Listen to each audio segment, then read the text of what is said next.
রেড়ির তেল থেকে তৈরি জৈব অস্ত্র রাইসিন দিয়ে গণহত্যার ছক, ফাস্টফুডের আড়ালে জঙ্গি হানার চক্রান্ত, গুজরাতের ডাক্তারকে জেরায় উঠে এলো চাঞ্চল্যকর তথ্য।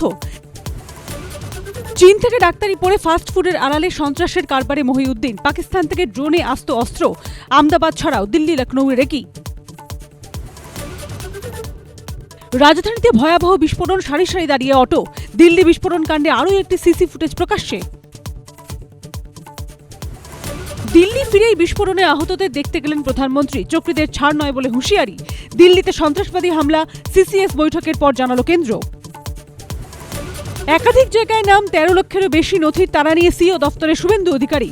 65 বিএলওর বিরুদ্ধে নালিশ, যা করার করেছে তো ওরাই, পাল্টা কল্যাণ। আনুগত্যই পতনের জন্য দায়ী, কারাবাসের পর মুক্তি পেয়ে শাস্তি নিয়ে দলকে কটাক্ষ পার্থর। বিধানসভা নয়, যাবেন বেহালা। আমার আনুগত্যই আমার পতনের দায়ী, মানুষের কাছে দায়বদ্ধ। আমার আনুগত্যই আমার পতনের জন্য দায়ী, ব্রুটাসকে খুঁজবো। জামিনের পর রাজনৈতিক জল্পনা বাড়ালেন পার্থ। ঘণ্টাখানেক সঙ্গে সুমন, রাত 8টা।